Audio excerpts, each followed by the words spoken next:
Ang huni ng orasan ang tanging kasama ni Liwayway sa tahimik na kusina. 10:00 na ng gabi at ang hapagkainan ay puno pa rin ng inihandang pagkain na unti-unting lumalamig. Kanina pa niya pinaghandaan ang paboritong adobo ni Sinag, pati na rin ang sariwang lumpiang Shanghai na pinilit niyang gawin kahit pagod na siya sa maghapon. Umaasa siyang sa pamamagitan ng masarap na hapunan ay lalamig ang ulo ng asawa o kahit man lang ay mapapangiti ito. Ngunit tulad ng nakaraang mga gabi, bigo na naman siya. Pinikit ni Liwayway ang mga mata, pilit na inaalala ang Sinag na minahal niya noon, ang lalaking matamis magsalita, masipag at tila perpekto sa kanyang paningin. Ang Sinag na iyon ay matagal nang nawala, pinalitan ng isang estranghero na puno ng galit at pagkabigo. Ang dating mainit na yakap ay naging malamig na pagkawalang bahala, at ang mga halik ay naging mapait na paninisi. Biglang umalingaw-ngaw ang tunog ng gulong ng kotse sa driveway. Bumalik si Sinag. May kasama na namang ingay ng tawa. Alam na agad ni Liwayway kung sino ang kasama nito. Bumuntong hininga siya. Pinilit niyang pakalmahin ang sarili, kahit na ang puso niya ay parang tumatakbo ng napakabilis. Dali-dali siyang nagtungo sa pintuan. "Sinag, gabi na. May inihanda akong hapunan. Paborito mo." Ani Liwayway. Bago pa man niya matapos ang sasabihin, ay sinalubong na siya ng masangsang na amoy ng alak at sigarilyo. Tumingin si Sinag sa kanya. Ang mga mata nito ay nanlilisik sa galit. Sa tabi niya ay nakatayo si Mahalina Suarez, ang kanyang sekretarya sa opisina. May bitbit itong branded na bag at nakasuot ng maikling damit na halos lumantad na ang buong hita. Humihikab-hikab ito at tila lasing din. Ngumisi lang si Mahalina kay Liwayway, isang ngisi na puno ng panunuya at paghamak. "Hapunan, sa tingin mo ba ay may gana akong kumain ng gawa mo matapos ang isang araw na puno ng problema sa opisina?" Bulong ni Sinag. Ang boses nito ay parang kidlat sa kanyang tainga. Hinawakan niya ang braso ni Liwayway ng mahigpit. Halos lumubog ang kuko nito sa kanyang balat. "Wala ka ng silbi. Liwayway, wala ka ng ibang ginawa kundi ang maging pabigat." Tiningnan ni Liwayway si Mahalina na nakangisi pa rin. Pakiramdam niya ay isa siyang basahan na pinagpapasapasahan. Gusto niyang sumigaw, magalit, pero walang lumabas sa kanyang bibig. Tanging luha lamang. "Sinag, paano mo nagagawa sa akin ito?" Ang tanging nasabi ni Liwayway, halos pabulong. Tinulak siya ni Sinag. "Ano? Hindi mo ba nakikita? Wala na ako sa'yo. At sino ka para magtanong? Isang hamak na pulubi na pinulot ko lang sa kalsada. Kung hindi dahil sa akin, wala ka ngayon dito."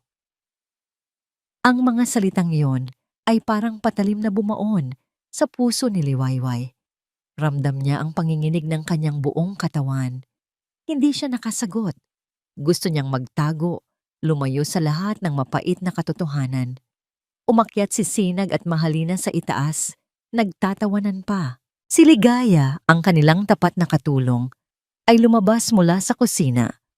Ang mga mata nito ay puno ng awa at galit. Niyakap niya si Liwayway. "Ma'am Liway, tama na po. Hayaan niyo na lang po siya." Bulong ni Ligaya habang hinahaplos ang likod ni Liwayway.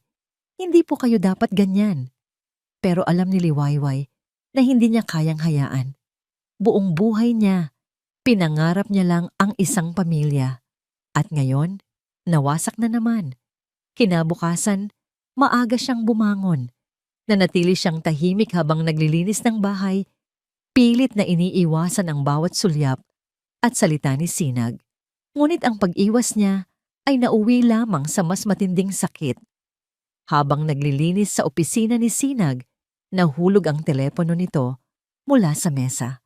Pagkuha niya, sumilay sa screen ang isang mensahe mula kay Mahalina kasama ang litrato nila na magkatabi sa kama. Hindi lamang isa, kundi maraming litrato. Ang kanyang hinala ay naging isang malamig na katotohanan. Hinawakan niya ang screen, tila umaasang mawawala ang mga larawang iyon. Ngunit nanatili ito, parang sampal sa kanyang mukha. Sa loob-loob niya, nagtatalo ang galit at lungkot. Bakit pa siya nagtataka? Ilang gabi na siyang mag-isang naghihintay, ilang beses nang inuuwi ni Sinag si Mahalina sa bahay.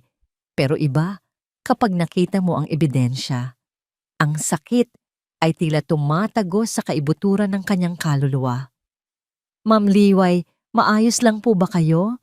Tanong ni Ligaya nang makita siyang nakatitig sa telepono. Ang mga luha ay umaagos sa kanyang pisngi. Ibinigay ni Liwayway ang telepono kay Ligaya. Nang makita ni Ligaya ang mga litrato, biglang nagalit ang mukha nito. Ang kapal ng mukha ng Mahalina na yan. At si Sir Sinag, wala talagang kasing sama. Bulong ni Ligaya, ang boses nito ay nanginginig sa galit. Dapat po ay umalis na kayo rito, Ma'am Liway. Hindi po ito tama. Pero saan siya pupunta? Wala siyang pamilya, walang kaibigan. Ang buhay niya ay nakakulong sa loob ng mga pader na ito, kasama ang lalaking minsan niyang pinaniwalaang mamahalin siya habang buhay. Isang gabi, muling umuwi si Sinag na lasing. Ngunit sa pagkakataong ito, mas matindi ang galit niya. Liwayway! Nasaan ka walang silbi?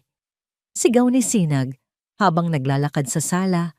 Ang mga hakbang nito ay malakas at mabigat. Wala kang ginawa kundi ang ipahiya ako. Nawawalan ako ng pera dahil sa mga walang kwentang proyekto ko at ang babaeng ito, turo niya kay Liwayway, ay walang alam kundi ang magpalamon. Nag-iba ang tingin ni Liwayway kay Sinag. Ngayon, may halong takot. Nagtago siya sa likod ni Ligaya. Sinag, ano na naman ba ang nangyayari? Ano ba ang kasalanan ko? Tanong ni Liwayway, halos hindi na makahinga. Sinunggaban ni Sinag ang kanyang braso.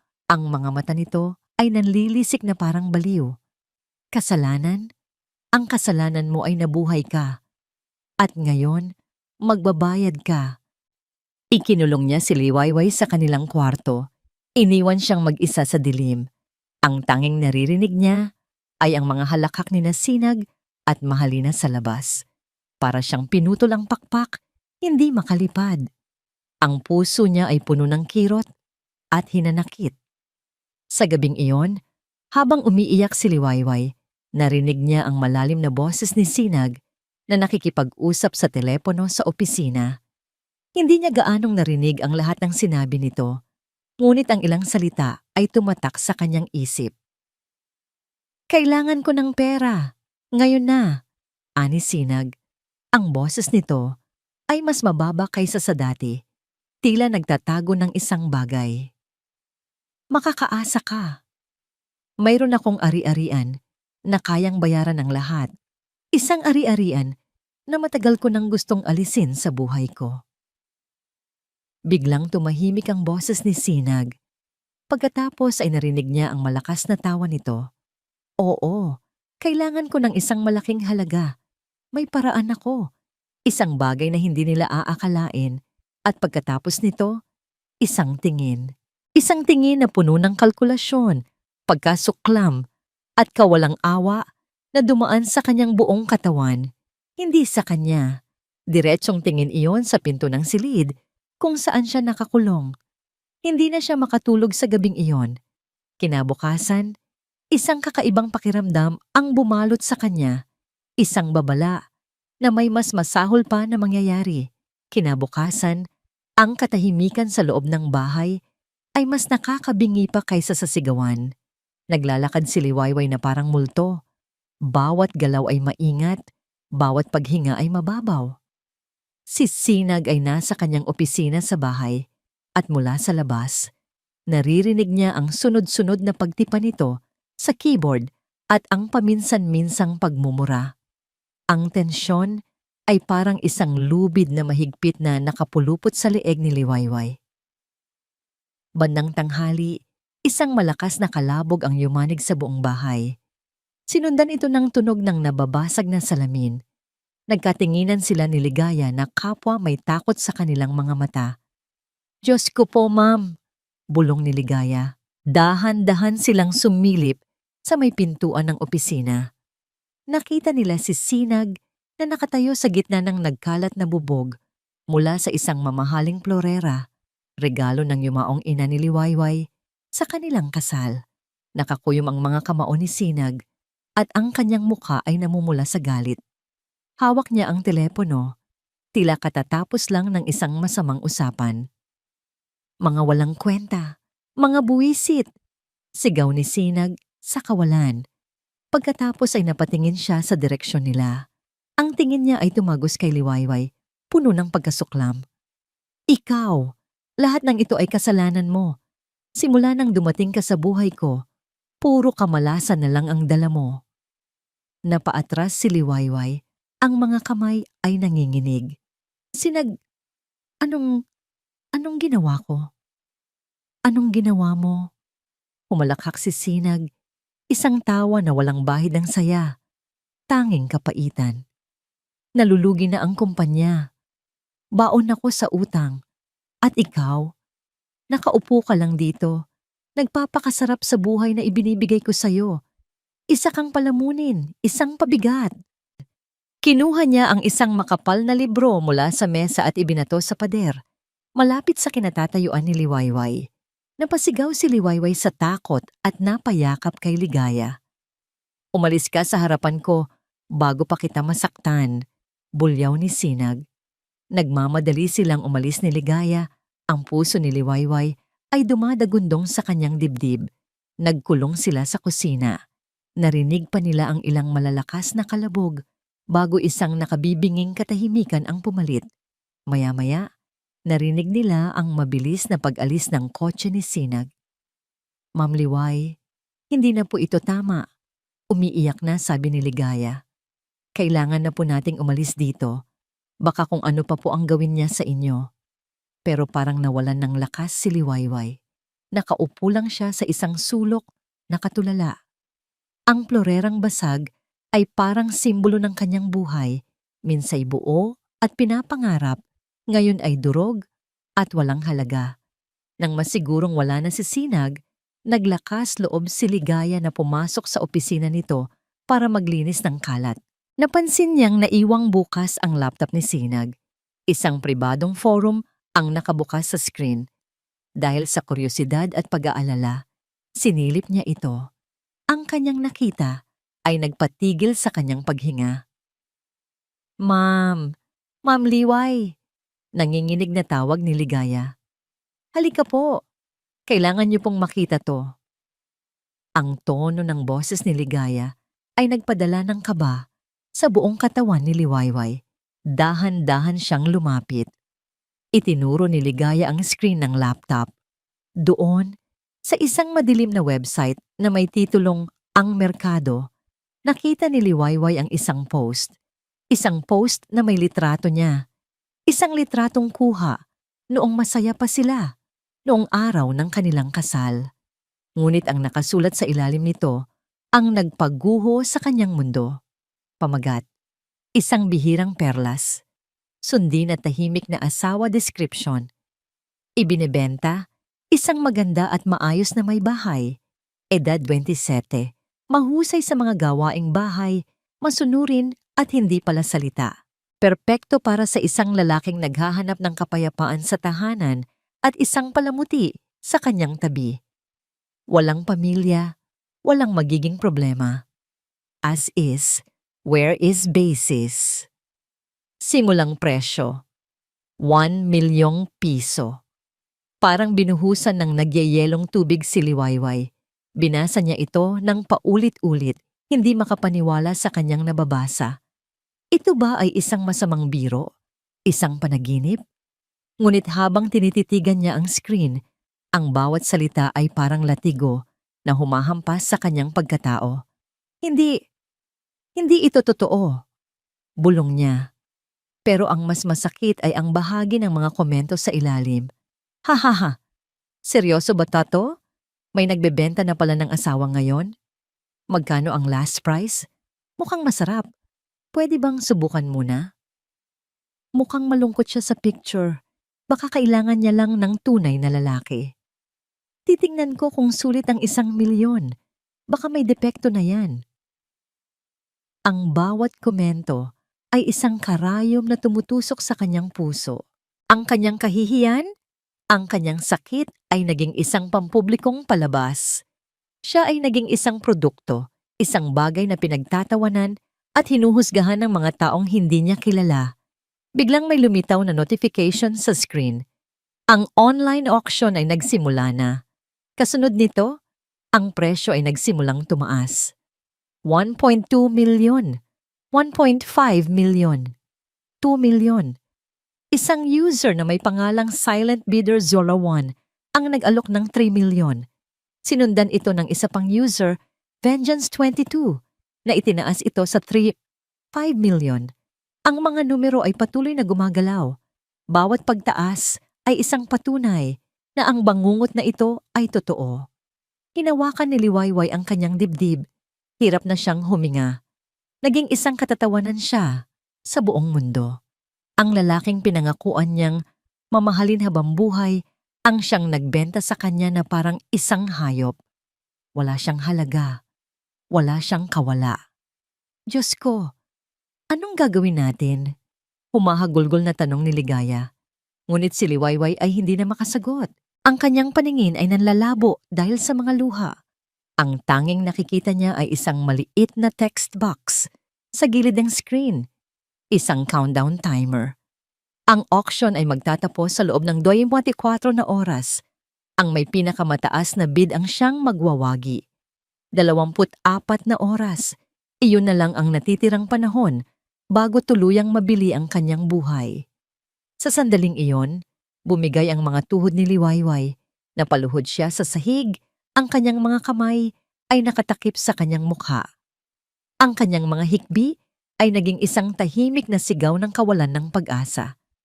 Wala na siyang lakas, wala nang natira.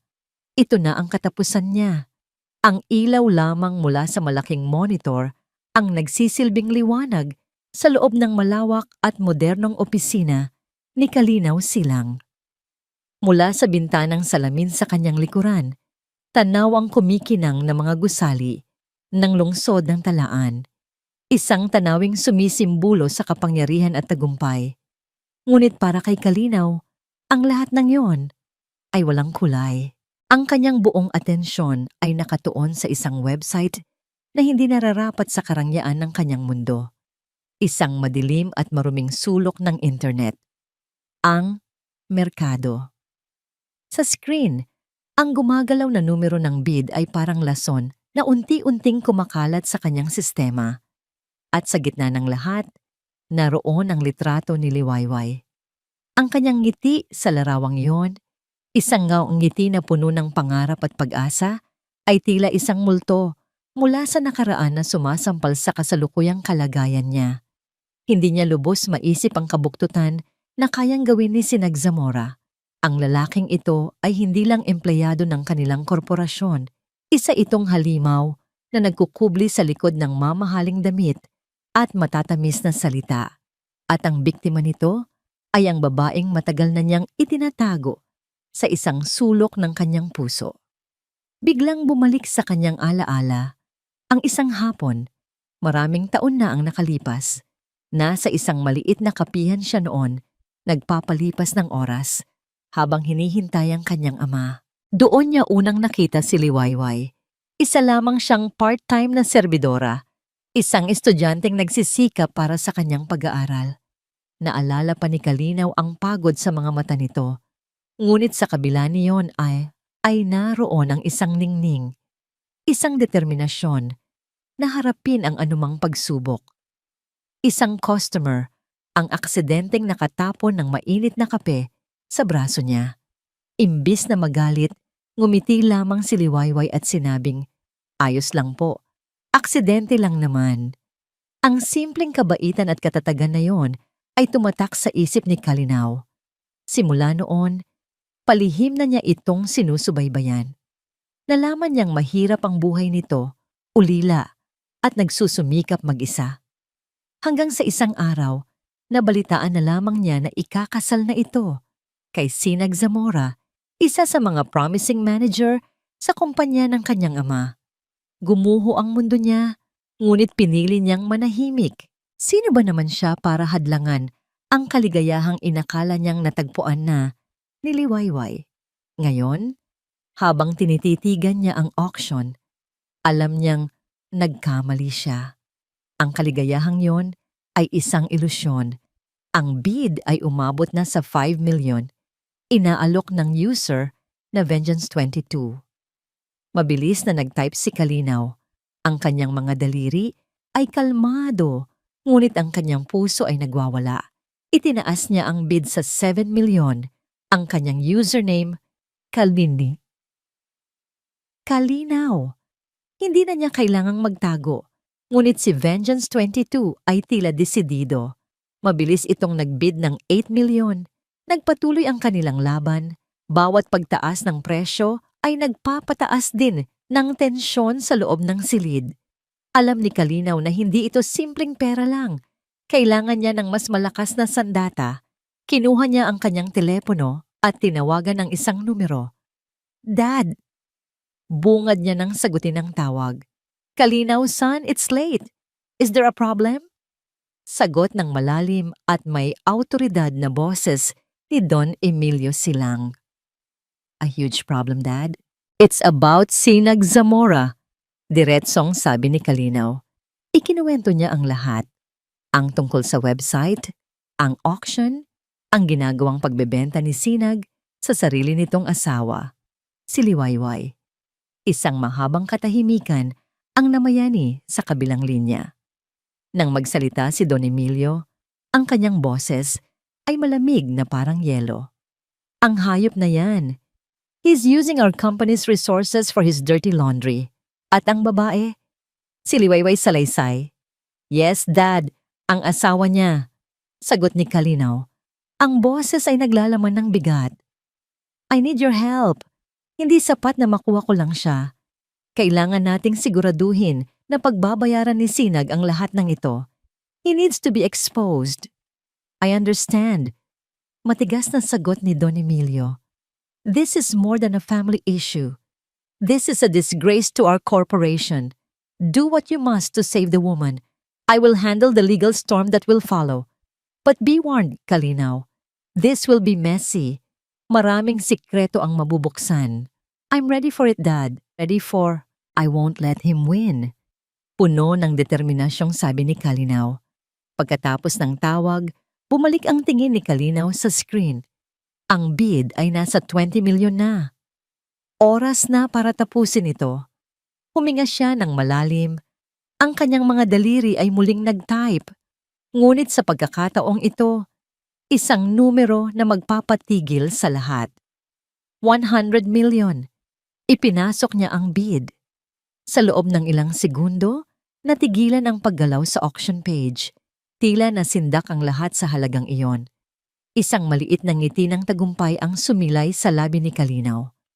Hindi kita pababayaan, Liwayway. Bulong niya sa sarili. Ang kanyang mga mata ay nakatitig sa larawan nito. Ngunit bago pa man niya maramdaman ang tuluyang kapanatagan, isang notification ang biglang sumulpot sa screen, kumukurap na parang isang pulang babala. New high bid. Placed 100,000 PH by user Vengeance22. Nawala ang ngamaymal ang ngiti ni Kalinaw. Nanigas siya sa kanyang kinauupuan. Hindi ito isang ordinaryong bidder. Kung sino man si Vengeance22, hindi lang pera ang habol nito. May mas malalim itong dahilan. At sa biglaang pagtaas ng kaba sa kanyang dibdib, naramdaman ni Kalinaw na ang laban para kay Liwayway ay hindi lamang laban kay Sinag. Mayroon pang ibang anino sa dilim na kailangan niyang talunin. Sa opisina ni Kalinaw, ang digmaan ng mga numero ay nagpatuloy. Bawat bid ni Kalinaw ay tinatapatan o di kaya'y nilalamangan ng 1,000 ni Vengeance22. Ramdam ni Kalinaw ang pagkadesperado ng kanyang katunggali. Hindi ito tungkol sa pera. Ito ay tungkol sa pag-aari. Tungkol sa kapangyarihan. Hindi siya papayag na mapunta si Liwayway sa kamay ng isa pang halimaw. Sa huling minuto ng auction, nang ang bid ay umabot na sa nakakabaliw na 149 million, alam niyang kailangan na niyang magbigay ng isang dagok na hindi na matatapatan. Nag-type siya ng isang pinal na numero, isang numerong magsasara sa lahat ng usapan. 150 million. Ipinindot niya ang enter. Ang screen ay nag-refresh. Ilang segundo nang nakabibinging katahimikan ang lumipas. Ang countdown timer ay umabot sa 0. At sa wakas, lumabas ang mga salitang nagpatigil sa pagtibok ng kanyang puso. Auction closed. Winner, Kalinaw. Napasandal si Kalinaw sa kanyang upuan. Isang malalim na buntong hininga ang kumawala mula sa kanyang dibdib. Tapos na, ngunit alam niyang ito ay simula pa lamang. Sa bahay ni Sinag, si Sinag naman ay parang isang tigre na nakakulong sa hawla.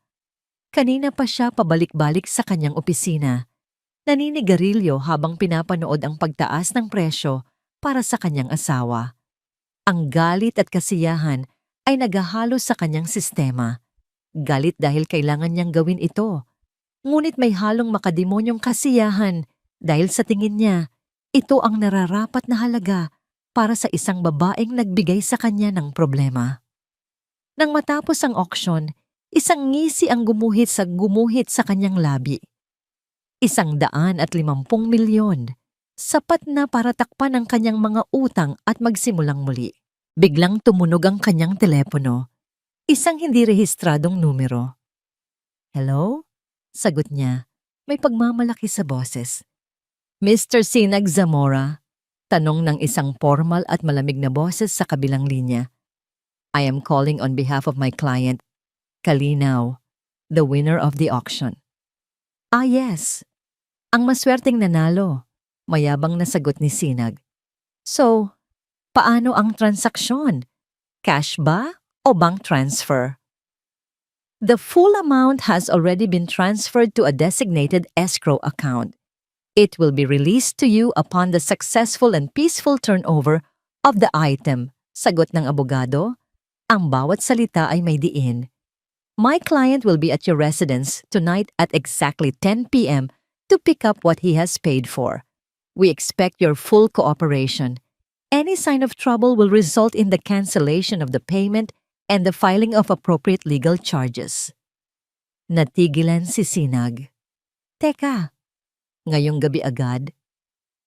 10 p.m. sharp, Mr. Zamora. Be ready. At ibinabana ng abogado ang tawag.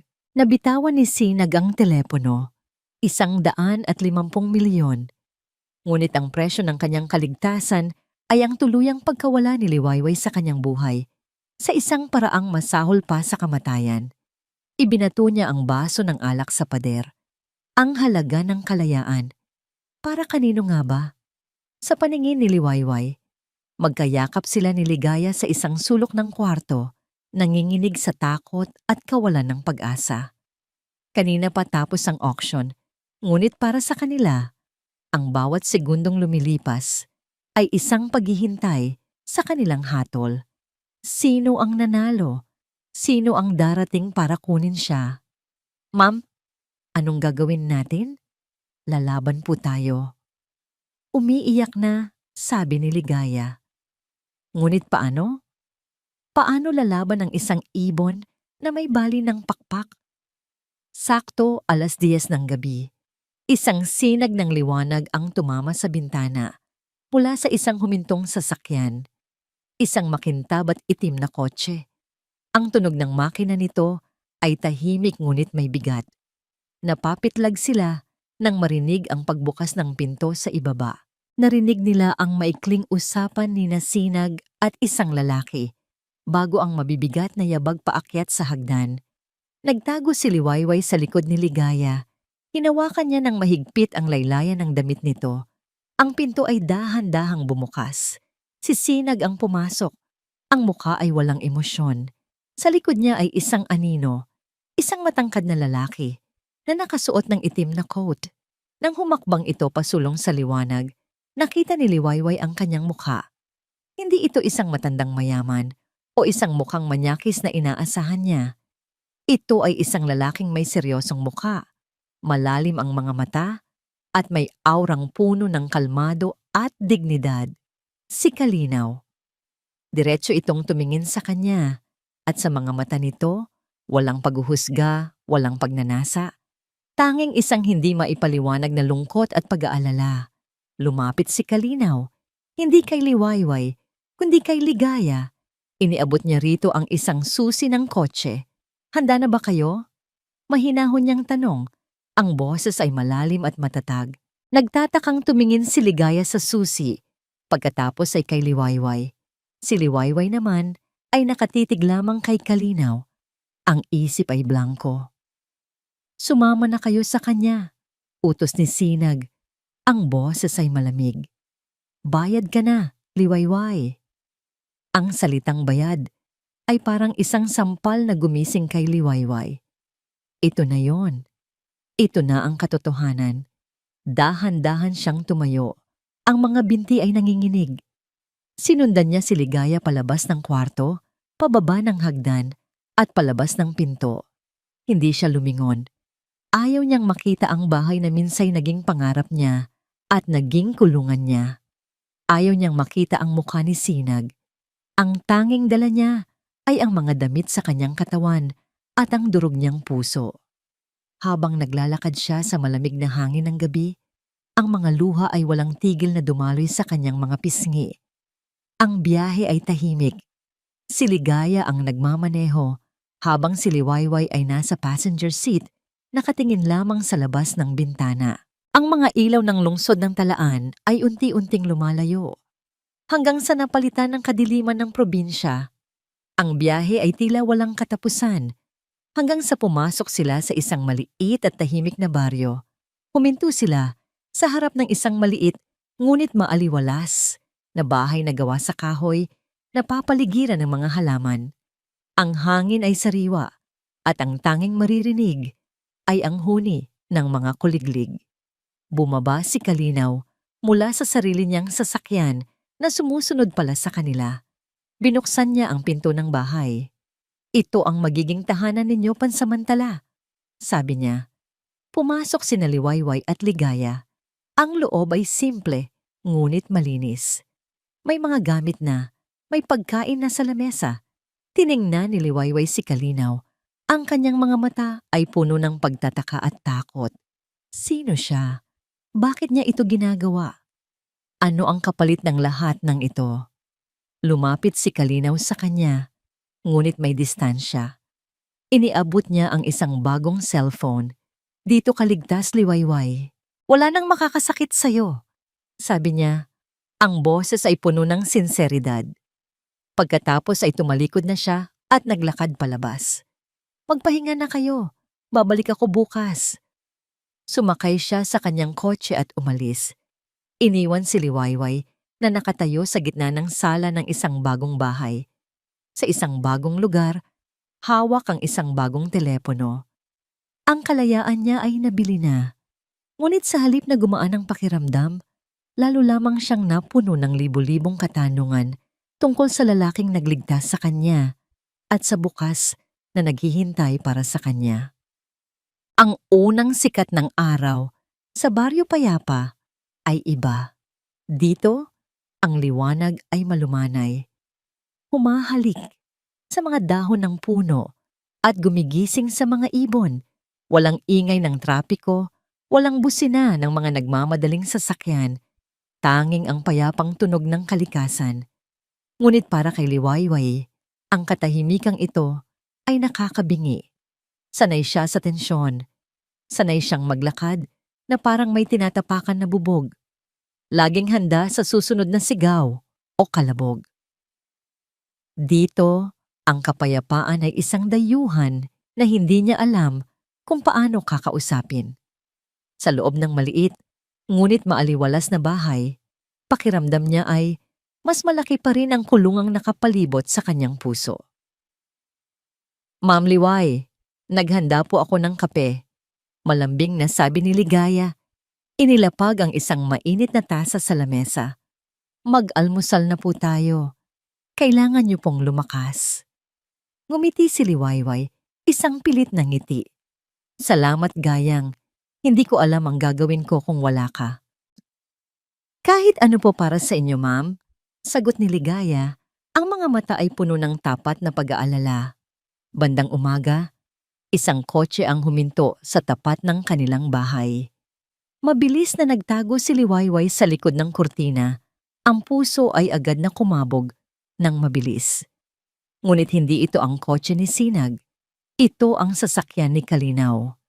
Bumaba ito, may dalang mga bayong na puno ng gulay, bigas, at iba pang pangangailangan. Mayroon din siyang bitbit na isang maliit na paper bag. Kumatok siya ng mahina sa pinto. Si Ligaya ang nagbukas.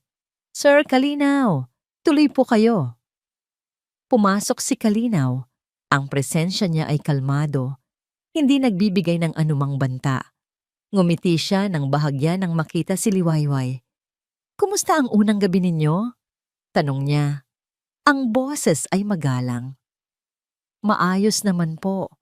Salamat po sa lahat ng ito. Halos pabulong na sagot ni Liwayway. Hindi makatingin ng diretso sa kanya. Inilapag ni Kalinaw ang mga pinamili sa lamesa para hindi na kayo mamroblema sa pagkain sa mga susunod na araw. Pagkatapos ay iniabot niya ang paper bag. At ito, para sa'yo. Nag-aalangang kinuha ito ni Liwayway.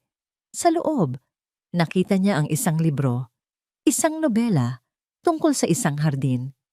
Tumingala siya kay Kalinaw, puno ng pagtataka. Naisip ko lang na baka makatulong ang pagbabasa para maibsan ang isipan mo. Paliwanag ni Kalinaw, tila nahihiya. Hindi ako magtatagal. Gusto ko lang siguraduhin na maayos kayo. Kung may kailangan kayo, ito ang numero ko. Iniabot niya ang isang calling card. Tumawag lang kayo, anumang oras. Hindi siya nagtanong. Hindi siya nang usisa. Hindi niya ipinaramdam kay Liwayway na may utang na loob ito sa kanya. Pagkatapos ng ilang sandali, nagpaalam na rin siya at umalis. Kasing tahimik ng kanyang pagdating. Pinanood ni Ligaya ang pag-alis ng sasakyan. Mukha naman po siyang mabuting tao, ma'am. Sabi niya. Nararamdaman ko po. Hindi sumagot si Liwayway. Hawak niya ang libro. Isang simpleng bagay, ngunit para sa isang taong matagal nang hindi nakakatanggap ng anumang kabutihan, ito ay may malaking kahulugan. Ngunit kasabay nito ang tanong, bakit? Ano ang gusto niya? Ang isip niya ay puno pa rin ng pagdududa. Nang gabing iyon, ang mga anino ng kahapon ay bumalik upang dalawin siya. Sa kanyang panaginip, bumalik siya sa madilim na auction site. Naririnig niya ang mga halakhak, ang mga mapanghusgang komento. Nakita niya ang mukha ni Sinag, tumatawa habang itinuturo siya. Pabigat, walang silbi, ibenta. Paulit-ulit na sigaw nito. Ang numero sa screen ay patuloy na tumataas at ang bawat pagtaas ay parang martilyo na pumupukpok sa kanyang dibdib. Sold! Nagising si Liwayway na humihingal. Ang buong katawan ay basang-basa ng malamig na pawis. Napasigaw siya ng mahina. Huwag! Pakiusap! Agad na pumasok si Ligaya sa kanyang kwarto. Binuksan ang ilaw. Ma'am! Ma'am Liway! Gising po! Niyakap niya ito ng mahigpit. Panaginip lang po iyon. Ligtas na kayo dito. Wala na siya. Humagulgol si Liwayway sa balikat ni Ligaya. Hindi siya nawawala gayang. Nandito pa rin siya. Sabi niya, itinuturo ang kanyang ulo at dibdib. Nandito pa rin. Kinabukasan, upang maiba naman ang kanilang gawain, naglakas loob si Liwayway na samahan si Ligaya sa maliit na palengke ng baryo. Sinubukan niyang ngumiti sa mga taong bumabati sa kanila.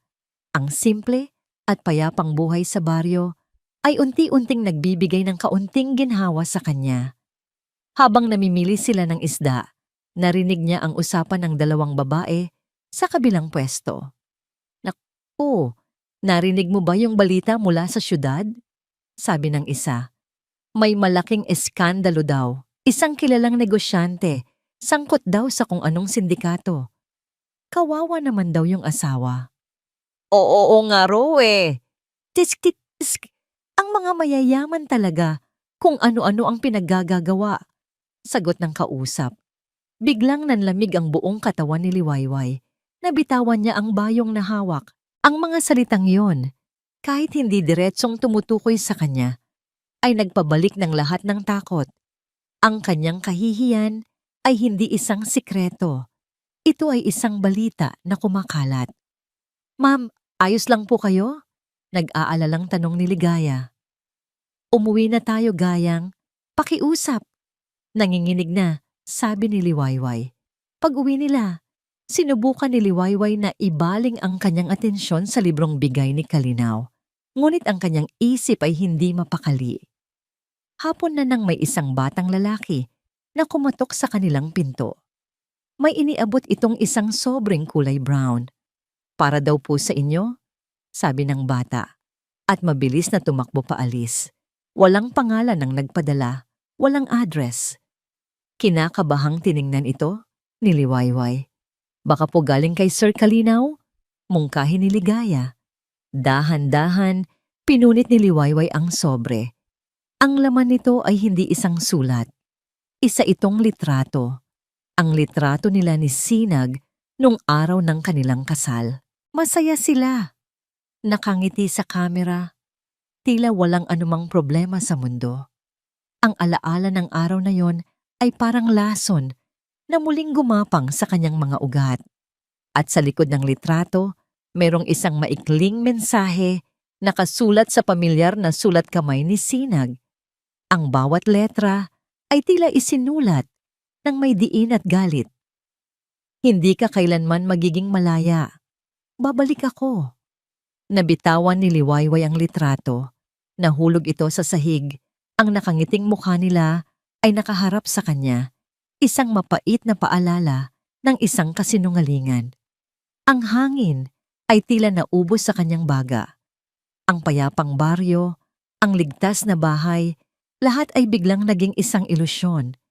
Ang mga anino ng kahapon ay hindi lamang mga panaginip. Ang mga ito ay totoo. At isa sa mga aninong yon ay paparating. Habang tinatahak ni Kalinaw ang daan, patungo sa Baryo Payapa, ang manibela ay mahigpit na hawak ng kanyang mga kamay. Hindi dahil sa bilis ng takbo, kundi dahil sa bigat na nararamdaman niya. Ang imahe ni Liwayway kahapon, ang takot sa mga mata nito, ang panginginig ng kanyang mga kamay, ay hindi maalis sa kanyang isipan. Alam niyang ang paglaya mula kay Sinag ay hindi sapat. Ang mga sugat na iniwan nito ay malalim at ang mga anino ng kahapon ay mahaba. Ang pagbisita niya kahapon ay isang pagsubok. Gusto niyang ipakita na naroon siya, ngunit ayaw niyang maging isang pabigat o isang paalala ng transaksyong naganap. Ang libro ay isang maliit na hakbang, isang paraan para sabihing, iniisip kita bilang isang tao, hindi bilang isang bagay na binili. Ngayon, mayroon siyang mas malaking gagawin. Kailangan niyang simulan ang pagbuo ng isang tulay. Isang tulay na gawa sa pagtitiwala. At alam niya, ang pundasyon ng tulay na yon ay kailangang magmula sa katotohanan. Hindi pa niya kayang sabihin ang buong katotohanan ang tungkol sa kanyang ama, sa kumpanya, sa mas malaking plano laban kay Sinag. Masyado pa itong maaga. Baka isipin lamang ni Liwayway na isa lamang siyang piyesa sa isang laro. Ang kailangan niyang ipaalam ay ang katotohanan ng kanyang puso. Nang dumating siya sa maliit na bahay, sinalubong siya ni Ligaya sa pinto. May pag-iingat pa rin sa mga mata ng tapat na kasambahay, ngunit may bahagya na ring pagtanggap. Sir Kalinaw, magandang umaga po. Bati nito. Magandang umaga, Ligaya. Si Liwayway? Nasa loob po, sa may bintana. Mula pa po kanina ay tahimik lang. Sagot ni Ligaya, ang boses ay may halong pag-aalala. Pumasok si Kalinaw. Nakita niya si Liwayway, nakaupo sa isang silyang yantok, nakatingin sa labas, ngunit ang tingin ay malayo. Ang litrato mula sa sobre ay nakapatong sa maliit na mesa sa tabi niya. Nakataob. Agad na naramdaman ni Kalinaw ang bigat sa hangin. May nangyari. Liwayway! Tawag niya ng marahan. Nagulat ito at mabilis na itinago ang litrato sa ilalim ng libro. Ang kilos na yon ay nagsabi sa kanya ng lahat. Kalinaw! Sabi niya. Ang boses ay bahagyang nanginginig. Napadaan ka. Dinalhan ko kayo ng almusal. Sabi niya. Inilapag ang isang supot ng mainit na pandesal at kape sa lamesa. Pero hindi lang yan ang sadya ko. Umupo siya sa silyang nasa tapat niya. May sapat na distansya upang hindi niya maramdaman na nasusukol. Gusto kong mag-usap tayo, kung okay lang sa'yo. Tumango lamang si Liwayway. Ang mga kamay ay magkasalikop sa kanyang kandungan. Huminga ng malalim si Kalinaw. Alam mo, Liwayway, hindi sa auction site ang unang beses na nakita kita. Nakita niya ang bahagyang pagkunot ng noo nito. Ang mga mata nitong puno ng kalituhan ay sa wakas ay tumitig sa kanya. Maraming taon na ang nakalipas. Pagpapatuloy niya. Estudyante ka pa lang noon. Nagtatrabaho ka bilang part-timer sa isang maliit na kapihan sa may kanto ng University Belt. Kape at Pangarap ang pangalan ng lugar. Ang pagbanggit sa pangalan ng kapihan ay tila isang susi na nagbukas ng isang nakasaradong pinto sa alaala ni Liwayway. Ang kanyang mga mata ay bahagyang nanlaki sa pagkabigla. Nandoon ako halos araw-araw, tahimik lang sa isang sulok, nagbabasa. Kwento ni Kalinaw, isang maliit na nangiti ang sumilay sa kanyang labi. Palagi kitang pinagmamasdan. Pagod ka? Halata sa mga mata mo, pero hindi ka sumusuko. May isang beses, may isang mayabang na customer na nagreklamo sa kape niya. Sinigawan ka niya. Imbis na makipagtalo, ngumiti ka lang at sinabing, "Pasensya na po, papalitan ko po." Bumalik ka na may dalang bagong kape. Ang kabaitan at katatagan mo sa kabila ng lahat. Tumatak iyon sa akin. Nakatitig lamang si Liwayway, ang kanyang bibig ay bahagyang nakaawang. Parang isang eksena mula sa isang pelikula ang kanyang naririnig. Isang pelikulang hindi niya alam na bahagi pala siya. Simula noon, hindi ka na naalis sa isip ko. Pag-amin ni Kalinaw, ang kanyang boses ay mas bumaba, puno ng sinseridad. Palihim kitang sinusubaybayan mula sa malayo. Hindi bilang isang stalker, mabilis niyang dagdag, may bahid ng hiya. Kundi bilang isang taong humahanga, isang taong nag-aalala. Nang malaman kong ikakasal ka na, kay Sinag, sinubukan kong kalimutan. Akala ko, iyon na ang magpapasaya sa'yo. Ibinaba niya ang kanyang tingin. Nagkamali ako, at pinagsisisihan kong wala akong ginawa noon. Kaya nang makita ko ang auction, nang makita ko kung anong ginagawa niya sa'yo, ipinangako ko sa sarili ko na hindi na ako muling mananahimik lang. Isang butil ng luha ang pumatak mula sa mata ni Liwayway, hindi dahil sa sakit, kundi dahil sa isang emosyong matagal na niyang hindi naramdaman. Sa loob ng maraming taon, ang tingin sa kanya ng mga tao ay bilang asawa ni Sinag. Isang palamuti, isang ari-arian. Ngayon, may isang taong nagsasabi sa kanya na nakita siya nito bilang siya, bilang si Liwayway. Ang estudyanteng pagod, pero lumalaban. Dahil sa katapatang yun, nagkaroon siya ng lakas ng loob na tanungin ang bagay na bumabagabag sa kanya. Itinuro niya ang librong nakatakip sa litrato. Nakatanggap ako nito kahapon. Sabi niya, ang boses ay nanginginig pa rin. Galing sa kanya. May mensahe sa likod. Tumingin si Kalinaw sa kanya. Ang mukha ay puno ng pag-aalala. Anong sabi? Sabi niya, babalik daw siya. Na hindi ako magiging malaya. Sabi ni Liwayway, ang takot ay muling gumapang sa kanyang boses. Tumingin siya kay Kalinaw. Ang mga mata ay puno ng pagsusumamo. Kalinaw, Kaya pa ba niya akong saktan?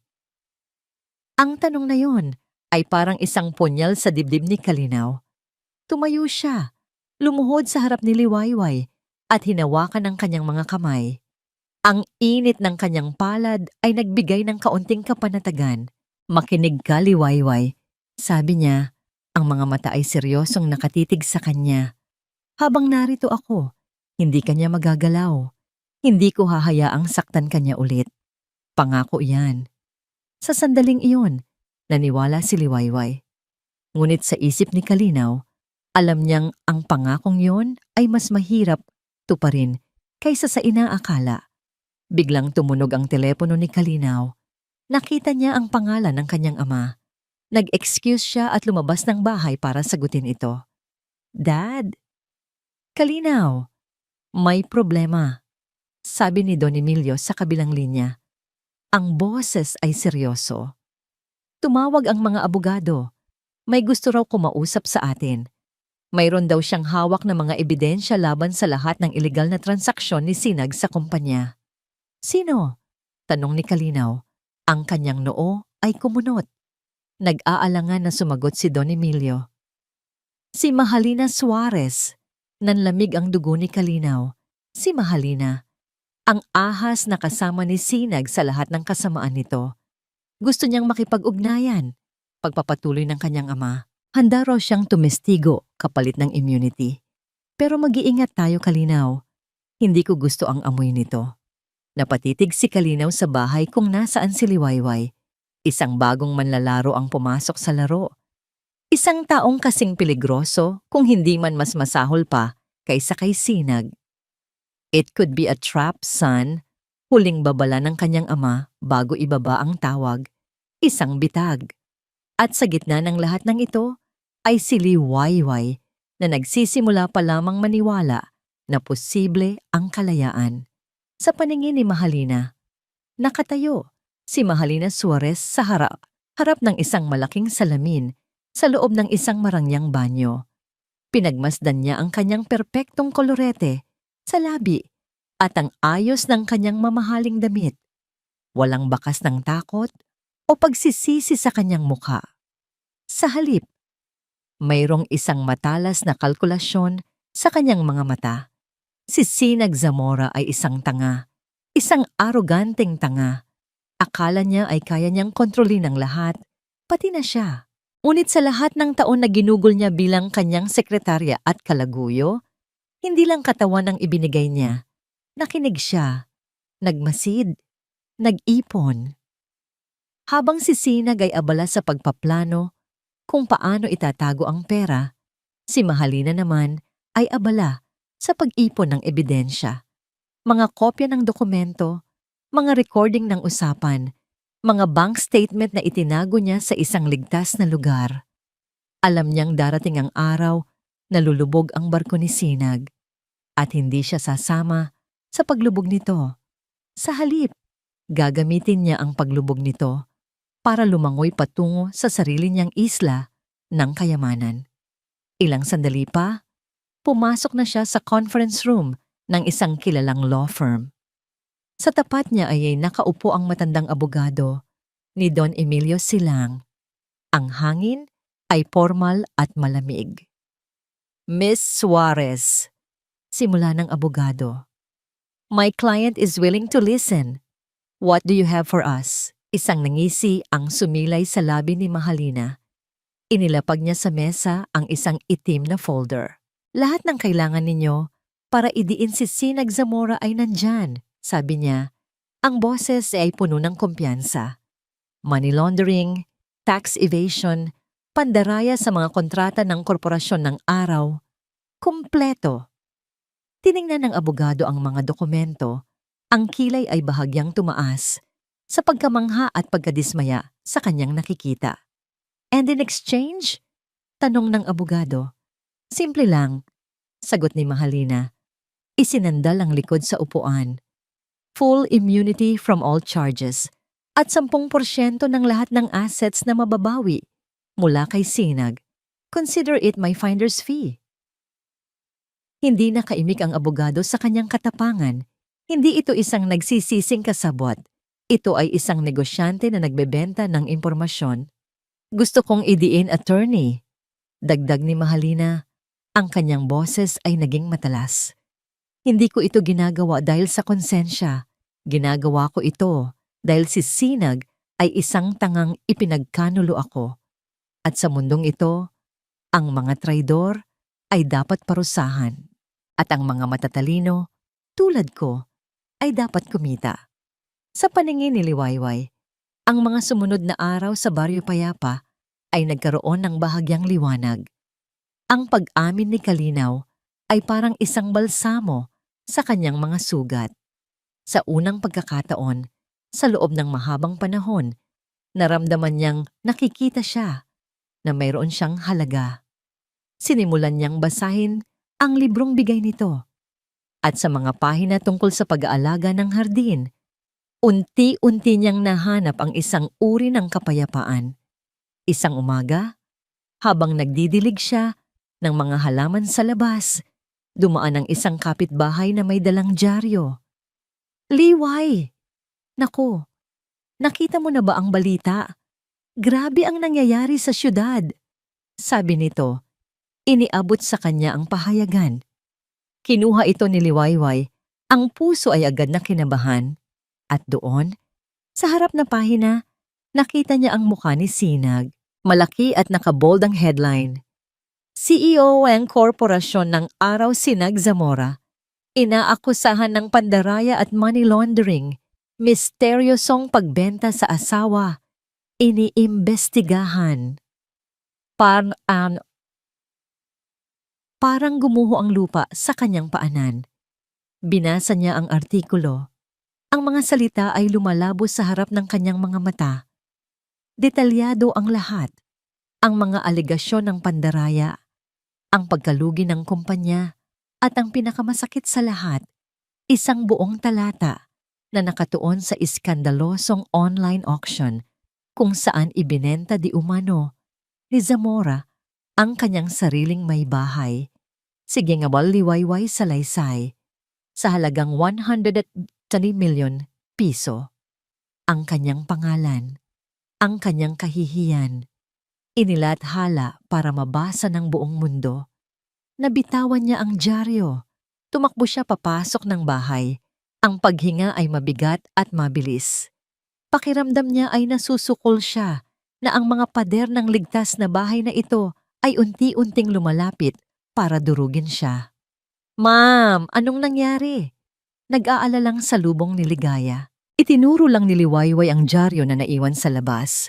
Nang makita ito ni Ligaya, napamura ito sa galit. Dumating si Kalinaw ng hapong yon at naabutan niya si Liwayway na nakabaluktot sa isang sulok. Yakap-yakap ang kanyang mga tuhod, tulad noong unang gabi nito sa baryo. Ang kaunting pag-usad na nagawa nila ay biglang nawala. Liwayway. Mahinang tawag niya. Ang puso ay puno ng sakit para sa kanya. Alam na ng lahat. Bulong ni Liwayway, hindi tumitingin sa kanya. Pinagtatawanan na ako ng buong mundo. Isa akong produkto. Isang nabiling babae. Hindi yan totoo, sabi ni Kalinaw. Lumuhod sa harap niya. Sinubukan niyang hawakan ang kamay nito, ngunit iniwas niya ito. Poprotektahan kita. Paano, Sigaw ni Liwayway. Sa wakas ay tumingin sa kanya. Ang mga mata ay puno ng luha at galit. Paano mo ako poprotektahan mula dito? Mabubura mo ba ang pangalan ko sa lahat ng dyaryo? Mabubura mo ba sa isip ng mga tao na ako ang babaeng may presyo? Walang naisagot si Kalinaw. Dahil alam niyang tama si Liwayway. Ito ay isang laban na hindi kayang ipanalo ng pera o lakas. Sa gitna ng kanilang tensyon, biglang tumunog ang bagong cellphone na bigay ni Kalinaw kay Liwayway. Isang hindi rehistradong numero. Nag-aalangang sinagot ito ni Liwayway. Inilagay sa speaker mode. Hello? Isang pamilyar, matamis ngunit puno ng kamandag na boses ang sumagot mula sa kabilang linya. Kumusta ka, Liwayway? Alam kong narinig mo na ang mga balita. Nanigas si Liwayway. Ang boses na yon, si Mahalina. Nakakagulat, 'di ba? Kung paano bumabaliktad ang mundo. Pero huwag kang mag-alala, nagsisimula pa lang ang palabas. At sa pagkakataong ito, pareho tayong bida. Anong, anong kailangan mo? Nanginginig na tanong ni Liwayway. Isang malamig na tawa ang narinig niya. Simple lang, gusto ko lang mag-hello para masanay ka na sa boses ko. Dahil magkikita rin naman tayo. Malapit na tayong magkita sa hukuman. At ibinaba na nito ang tawag, nag-iwan ng isang nakabibinging katahimikan sa silid at isang bagong uri ng takot sa puso ni Liwayway. Ang takot na ang babaeng sumira sa kanyang tahanan ay siya ring hahatol sa kanyang kapalaran. Ang loob ng korte ay malamig. Ang amoy ng lumang papel at mabibigat na kahoy ay tila sumasakal kay Liwayway.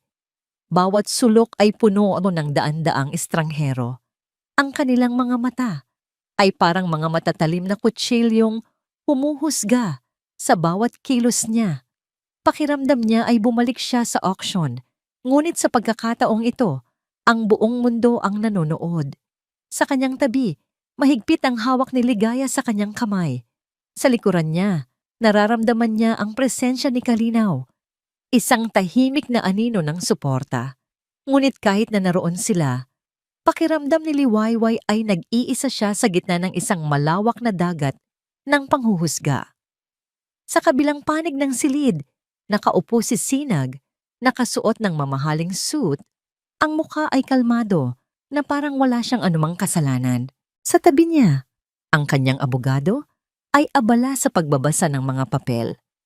Ilang upuan ng layo, naroon si Mahalina. Ang postura ay perpekto, ang tingin ay matalas. Para silang mga manonood ng isang dula kung saan siya ang bida na nakatakdang mamatay sa huli. The prosecution calls Koilaw Ginyang Liwayway Salaysay to the witness stand. Ang boses ng piskal ay umaling-awngaw sa nakabibinging katahimikan. Tumayo si Liwayway. Ang mga tuhod ay nanginginig. Bawat hakbang patungo sa upuan ng testigo ay parang 1 kilometrong paglalakbay sa ibabaw ng nagbabagang uling. Nang umupo siya at nanumpa, ang kanyang boses ay halos hindi marinig. Ang mga unang tanong ay madali lang, tungkol sa simula ng kanilang pagsasama ni Sinag. Ngunit habang tumatagal, ang mga tanong ay unti-unting bumibigat, binubuklat ang mga pinakamasasakit na alaala ng kanyang buhay. At pagkatapos, tinawag si Mahalina. Tumayo ito nang may kumpiyansa. Ang bawat hakbang ay parang isang modelo sa runway. Umupo siya sa witness stand at sa ilalim ng liwanag ng korte, mukha siyang isang inosenteng biktima. Ang kanyang testimonya ay perpektong isinadula. Inamin niya ang relasyon nila ni Sinag, ngunit ipinalabas niyang siya ay nilinlang din, isang babaeng umibig sa mga maling pangako. Pagkatapos ay inilatag niya ang lahat ng ebidensya laban kay Sinag, ang mga dokumento, ang mga bank account, na parang isang bayaning nagbubunyag ng katotohanan. Oo, nagkamali ako. Sabi niya, ang boses ay bahagyang nanginginig para sa dramatikong epekto habang nakatingin sa mga hurado. Nagpadala ako sa isang lalaking akala ko ay sasagip sa akin. Ngunit nang makita ko ang tunay niyang kulay, nang malaman ko ang ginagawa niya hindi lang sa kumpanya, kundi pati na rin sa kanyang asawa, alam kong kailangan kong gawin ang tama. Isang tusong sulyap ang ipinukol niya kay Liwayway. Hindi ko kailanman hinayaan ang sarili kong maging isang biktima lang. Lumaban ako. Ang mga salitang yon ay isang sampal, isang patagong insulto. Ipinapamukha niyang si Liwayway ay mahina. Isang taong hinayaan lang ang sarili na tapak-tapakan. Ngunit ang pinakamasahol na bahagi ay nang magsimula na ang cross-examination mula sa abogado ni Sinag, isang matandang lalaki na nagngangalang Attorney Robles, na ang mga mata ay kasing lamig ng sa isang buwaya. Jiyengge Salaysay. Simula niya, ang boses ay malumanay, ngunit puno ng lason. Nabanggit sa mga balita at sa testimonya kanina ang isang di umano'y auction. Totoo po ba na kayo ay ibinenta sa halagang 150 million powder? Nagsimula ang bulungan sa loob ng korte. Namutla si Liwayway. Tumango lamang siya, hindi makapagsalita. 150 milyon, ulit ng abogado. Tinitiyak na maririnig ng lahat. Gang Salaysay, sa inyong kalagayan bilang isang simpleng may bahay na walang trabaho, hindi ba't isang malaking sweldo iyon para sa ilang taong pagsasama ninyo ni Mr. Zamora? Objection! Sigaw ng piskal, irrelevant and insulting. Sustained! Sabi ng hukom, ngunit huli na ang lahat. Ang lason ay naikalat na. Hindi tumigil si Atty. Robles ang Meng Salaysay. Mayroon po ba kayong kaalaman na ang korporasyon ng araw ay nalulugi na bago pa man ang insidenteng ito? Hindi po ba't ang inyong maluho at magastos na pamumuhay ang isa sa mga dahilan kung bakit kinailangan ni Mr. Zamora na gumawa ng mga desperadong hakbang? Hindi yan totoo. Sa wakas ay nasabi ni Liwayway, ang boses ay basag. Hindi ba't totoo rin Gong Salaysay na ang lalaking bumili sa inyo, si G. Kalinaw Silang ay anak ng may-ari ng korporasyon ng araw? Patuloy ng abogado. Hindi po ba ito isang magandang plano? Isang palabas para makuha ninyo ang simpatiya ng lahat. At sa huli, makuha ang isang malaking halaga mula sa isang mayamang tagapagligtas? Doon na gumuho ang mundo ni Liwayway. Ang mga akusasyon ay sunod-sunod na tumama sa kanya. Hindi na siya biktima sa mata ng mga tao. Isa na siyang oportunista, isang manggagamit. Ang kanyang sakit ay ginagawang isang kasinungalingan. Umiikot ang kanyang paningin. Humihina ang mga tunog sa paligid. Ang tanging nakikita niya ay ang mapanuyang nangisi sa labi ni Sinag at ang malamig, mapanuring tingin ni Mahalina. Hindi niya na kaya. Tama na. Bulong niya. Tama na. Bigla siyang tumayo, na ikinagulat ng lahat. Tumakbo siya. Tumakbo siya palabas ng witness stand, palabas ng courtroom, palayo sa mga matang mapanghusga, palayo sa sakit. Nasalubong niya si Kalinaw sa pasilyo. Niyakap siya nito ng mahigpit habang humahagulgol siya sa dibdib nito. Hindi ko na kaya, Kalinaw, sabi niya. Ang bawat salita ay kinakain ng kanyang mga hikbi. Ayoko na. Masyado nang masakit. Hayaan mo na lang. Hayaan mo na lang silang manalo. Ito na ang kanyang sukdulan. Ang lahat ng lakas na sinubukan niyang ipunin ay naubos na. Sa sandaling iyon, sa bisig ng lalaking sumagip sa kanya, naramdaman ni Liwayway na tuluyan na siyang talo. Hinawakan ni Kalinaw ang kanyang mukha. Pinunasan ang kanyang mga luha. Hindi, Liwayway. Hindi tayo susuko. Ngunit bago pa man niya matapos ang kanyang sasabihin, biglang tumunog ang kanyang telepono. Isang tawag mula sa kanyang ama. May pag-aalangan niya itong sinagot. Dad? Ang boses ni Don Emilio ay apurado at puno ng panganib. Kalinaw, kailangan mong ilayo si Liwayway dyan ngayon na. Kakatanggap lang ng mga abogado natin ng isang mosyon mula sa kampo ni Sinag. Mayroon daw silang bagong ebidensya na ipipresinta bukas. Anong ebidensya? Kinakabahang tanong ni Kalinaw. Hindi ko alam ang detalye, sagot ng kanyang ama. Pero sinabi ng source ko na ito ay isang bagay na kayang baliktarin ang buong kaso at ilagay si Liwayway sa mas matinding panganib. Nabitawan ni Kalinaw ang telepono. Niyakap niya si Liwayway na patuloy pa ring umiiyak, ngunit ang kanyang mga mata ay nakatingin sa kawalan. Ang laban ay hindi pa tapos. Sa katunayan, ang pinakamasamang bahagi ay malapit pa lang magsimula. Habang yakap ni Kalinaw si Liwayway sa malamig na pasilyo ng korte, isang nag-aalab na determinasyon ang pumalit sa takot sa kanyang puso. Ang paghikbi nito sa kanyang dibdib ay hindi tunog ng pagkatalo. Para sa kanya, ito ay isang sigaw ng tulong. Isang hamon na hindi niya uurungan. Hindi, hindi niya hahayaang manalo si Sinag. Hindi sa ganitong paraan. Ligaya! Tawag niya sa kasambahay na nakatayo sa di kalayuan. Ang mukha ay basang-basa rin ng luha. Iuwi mo na si Liwayway sa Baryo Payapa. Huwag kayong hihinto kahit saan. Siguraduhin mong ligtas siya. Pero sir, ako na ang bahala dito. Matigas na sabi ni Kalinaw. Ang kanyang mga mata ay nagliliyab. Kailangan kong harapin ang bagyo. Kailangan ninyong maging ligtas mula rito. Sa tulong ni Ligaya, maingat niyang inalalayan si Liwayway na tila wala na sa sarili patungo sa sasakyan.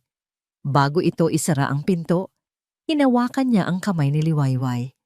Pangako, Liwayway. Bulong niya. Hindi pa ito tapos. Nang makaalis na ang sasakyan, bumalik si Kalinaw sa loob, hindi sa courtroom, kundi dire-diretso sa opisina ng kanyang ama sa Korporasyon ng Araw. Naabutan niya si Don Emilio Silang na nakatayo sa harap ng malaking bintana, nakatanaw sa syudad. Ang mga kamay ay nasa likod.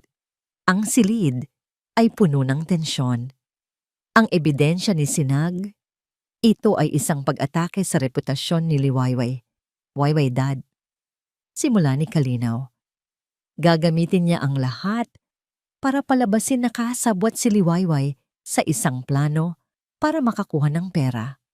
Alam ko, sagot ni Don Emilio, humarap sa kanya.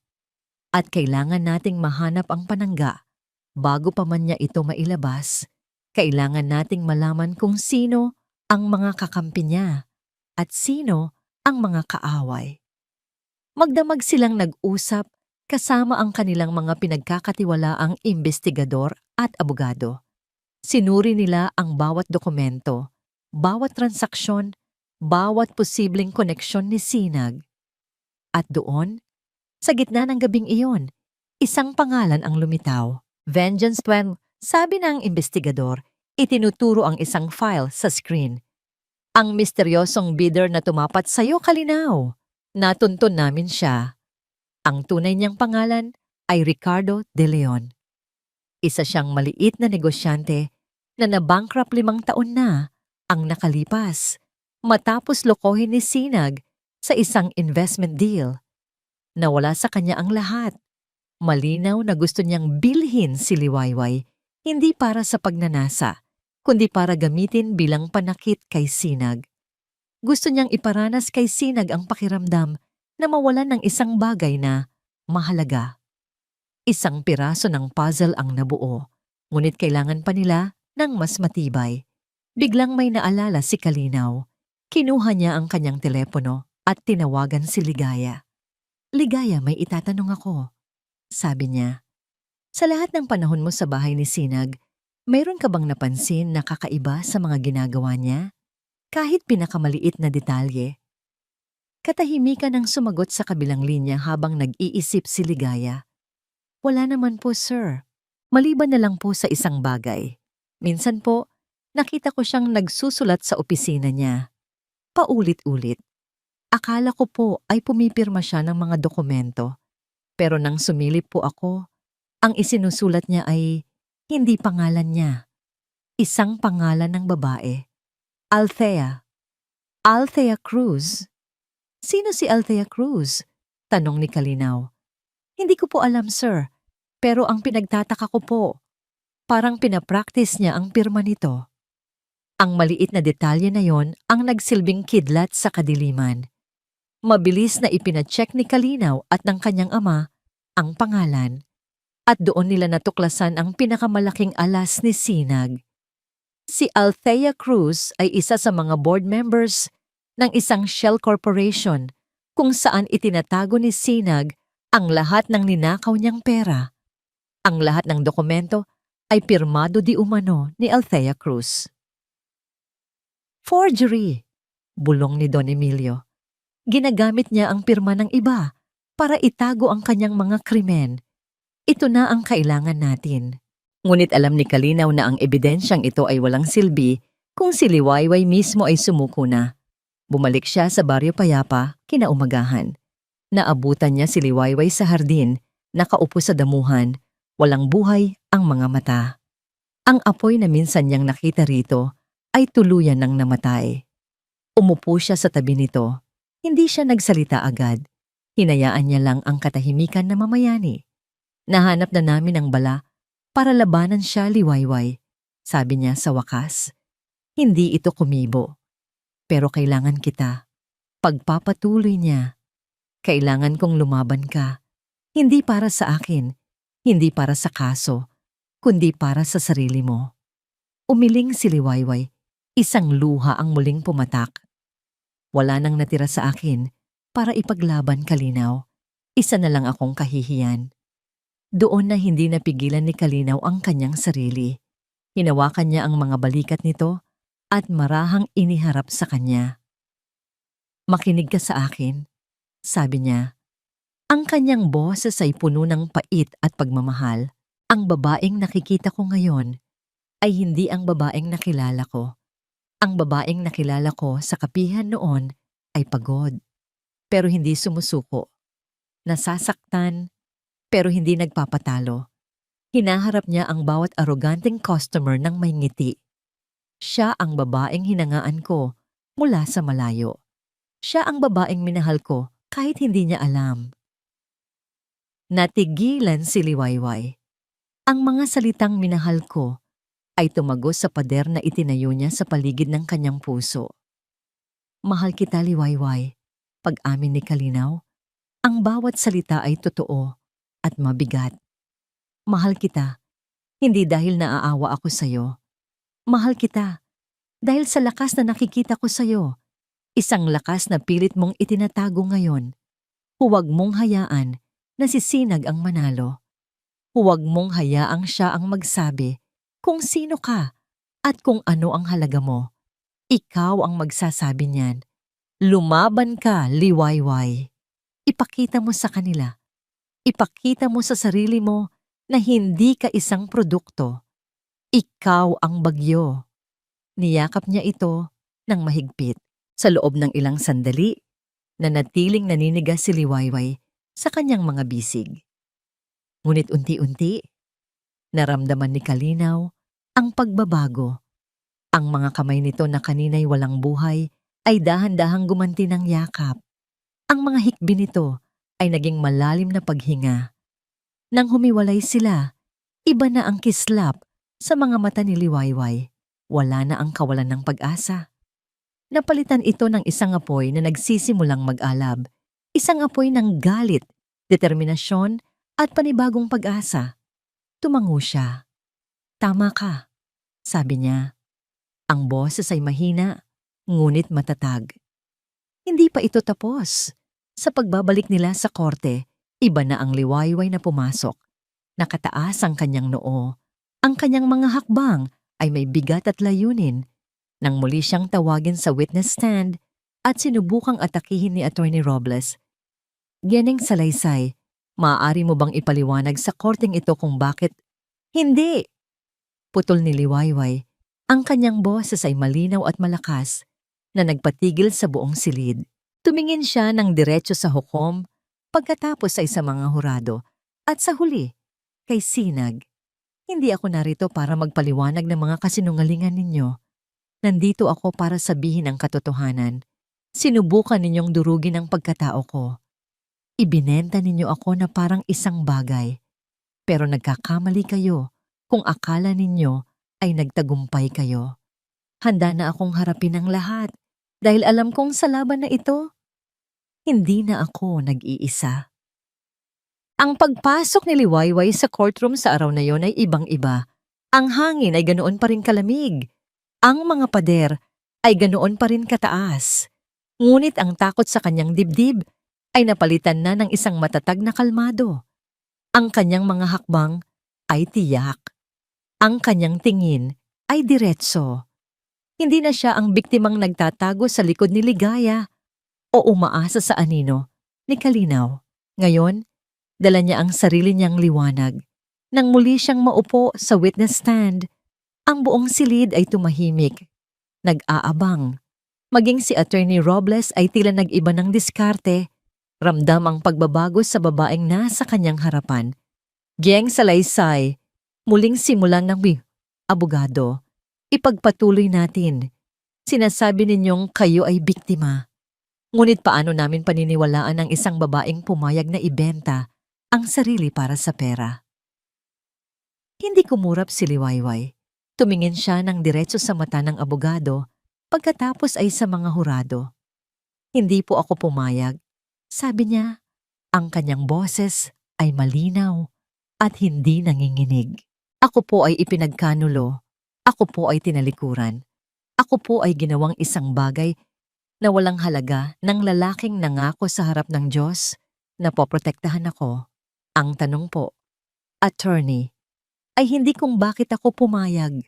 Ang tamang tanong ay, anong klaseng halimaw ang kayang gawin iyon sa taong minsan niyang tinawag na asawa? Isang bulungan ng pagsang-ayon ang narinig sa loob ng korte. Natigilan si Attorney Robles. Sa unang pagkakataon, nawalan ito ng sasabihin. Oo, nasaktan ako. Pagpapatuloy ni Liwayway, ang kanyang tingin ngayon ay nakatuon na kay Sinag, na sa unang pagkakataon ay nagpakita ng bahagyang pagkataranta. Dinurog ninyo ako. Inalis ninyo ang aking dignidad. Ginawa ninyo akong katatawanan sa buong mundo. Akala ninyo, sa paggawa ninyo niyon, ay tuluyan na ninyo akong mapapatahimik. Pero nagkamali kayo. Dahil ang isang taong wala nang natitira, ay siya ring taong wala nang kinatatakutan.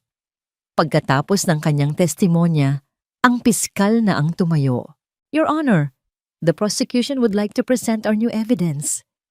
Sunod-sunod na iprinisenta ang mga dokumento, mga bank statement mula sa mga offshore accounts, mga pekeng kontrata, lahat ay nagpapatunay sa malawakang pandaraya at money laundering na ginawa ni Sinag. Ang depensa ni Sinag ay iisa, hindi niya pirma ang nasa mga dokumento. Ang lahat ay pirmado ng isang Althea Cruz. At sino po si Althea Cruz?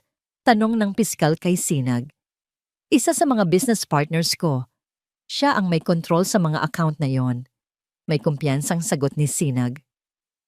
Your Honor, sabi ng piskal, we would like to call a handwriting expert to the stand. Isang matandang lalaki ang umupo at sinuri ang mga pirma sa dokumento at isang sample ng sulat kamay ni Sinag mula sa isang lumang kontrata. Pagkatapos ng ilang minuto, tumingin siya sa hukom. Your Honor, after careful analysis, I can conclude with 100% certainty the signature of Althea Cruz and the handwriting of Mr. Sinagzamora were written by the same person. It is a clear case of forgery. Isang malakas na gasp ang pumuno sa silid. Lahat ng mata ay napunta kay Sinag. Ang maskara ng kanyang kumpiyansa ay biglang nabasag. Isang butil ng pawis ang tumulo sa kanyang noo. Ngunit hindi pa doon natapos. Muling tinawag ng piskal si Mahalina Suarez. Miss Suarez, sabi ng piskal, sinabi ninyo na tumutulong kayo sa ngalan ng katarungan. Ngunit ayon sa aming source, humingi kayo ng full immunity at 10% ng assets ni Mr. Zamora. Ito po ba ang presyo ng inyong katarungan? Namutla si Mahalina. I was ensuring my safety. O tinitiyak ninyo ang inyong kita? Putol ng piskal. Bigla itong naglabas ng isang audio recorder. Your Honor, this is a recording of a phone call between Miss Suarez and a private investigator 2 weeks before she approached us. Sa usapang ito, malinaw na sinasabi niyang alam niya ang tungkol sa forgery at gagamitin niya ito para ipitin si Mr. Zamora kapag dumating ang tamang panahon. Ang boses ni Mahalina, puno ng pagmamayabang at kasakiman, ay umalingaw-ngaw sa buong courtroom. Isinisiwalat ang kanyang tunay na mukha. Hindi isang biktima, kundi isang oportunistang kasabwat. Napasigaw si Mahalina ng objection, that's illegal. Ngunit huli na ang lahat. Ang kanyang kredibilidad ay durog na. Ang huling bahagi ng paglilitis ay mabilis na lumipas. Sa huli, tumayo ang hukom. Ang kanyang mukha ay seryoso at hindi maipinta. After reviewing all the evidence and testimonies, simula niya, ang kanyang boses ay may bigat at autoridad. This court finds Mr. Sinag Zamora guilty of large-scale fraud, money laundering, and forgery. Furthermore, this court recognizes the act of selling another human being, regardless of their relationship, as a dehumanizing act that falls under the Republic Act against human trafficking. Parang bombang sumabog ang mga salita sa loob ng silid. This court also finds Ms. Mahalina Suarez guilty as an accomplice to fraud and for obstruction of justice. Napagulhol si Mahalina.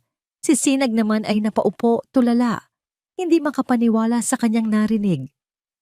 Mr. Zamora is sentenced to life imprisonment without parole. Ms. Suarez is sentenced to 15 to 20 years in prison. Pagtatapos ng hukom, ang kanyang martilyo ay pumukpok sa kahoy. Ang tunog ay hudyat ng katapusan. Nagsigawan ang mga tao. Ang mga pulis ay agad na lumapit upang pusasan sina Sinag at Mahalina. Sa huling pagkakataon, nagtama ang mga mata ni Liwayway at Sinag. Ngunit ngayon, wala nang takot sa mga mata ni Liwayway. Tanging awa. Habang papalabas sila ng courtroom, sinalubong sila ng mga flash ng kamera at mga tanong mula sa media. Ngunit sa gitna ng kaguluhan, may mga taong pumalakpak. Mga babae, mga ordinaryong mamamayan na nakita ang kanilang sarili sa laban ni Liwayway. Ang kanilang palakpak ay isang mensahe, hindi siya nag-iisa. Nang makalayo na sila sa lahat, sa isang tahimik na sulok sa labas ng gusali, tumigil sila. Si Liwayway, si Kalinaw, at si Ligaya.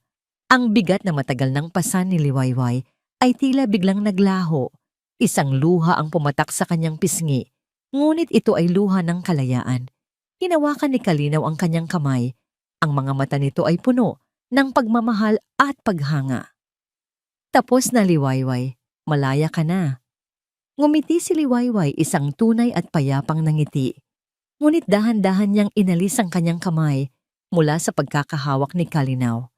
Tumingin siya rito, ang kanyang mga mata ay puno ng pasasalamat, ngunit meron ding isang bagong determinasyon. Salamat, Kalinaw. Salamat sa lahat. Sabi niya, ang boses ay mahinahon. Pero kailangan kong mag-isa muna. Kailangan kong hanapin ang sarili ko ulit. Ang salitang kalayaan ay may bago ng kahulugan para kay Liwayway. Hindi na ito ang simpleng pagkawala ng takot. Ito na ngayon ang amoy ng bagong barnis sa kahoy, ang init ng kapeng bagong salin, at ang tunog ng halakhak ni Ligaya na umaalingaw-ngaw sa isang espasyong sila mismo ang bumuo. Ilang buwan matapos ang paglilitis, ang maliit na bahay sa Baryo Payapa ay naging isang pugad ng pangarap.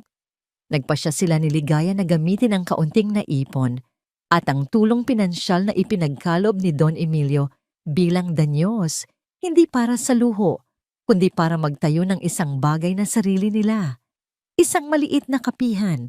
Tinawag nila itong Kapehan ng Liwanag. Ang mga araw ni Liwayway ay napuno ng gawain. Siya mismo ang nagpinta ng karatula. Ang kanyang mga kamay na dati sanay lang sa paghahanda ng pagkain para kay Sinag ay natuto ng humawak ng martilyo para ayusin ang mga upuan. Si Ligaya, na dati isang tahimik na anino sa kusina, ay naging kanyang business partner, ang tagatimpla ng pinakamasarap na tsokolating tableya sa buong baryo. Ang bawat sulok ng munting kapihan ay testimonya ng kanilang pinagsamahan at pagsisikap. Isang hapon, habang abala si Liwayway sa pag-aayos ng mga bulaklak sa bawat lamesa, isang pamilyar na sasakyan ang huminto sa tapat.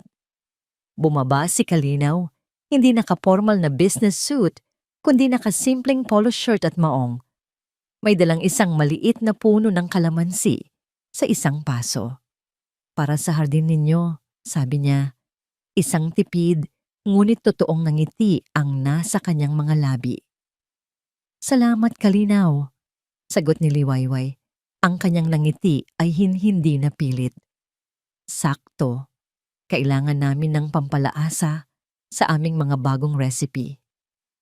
Hindi naging madalas ang pagdalaw ni Kalinaw, ngunit palagi itong may kabuluhan. Minsan, darating siya para lang tumulong magbuhat ng isang mabigat na sako ng kapeng barako.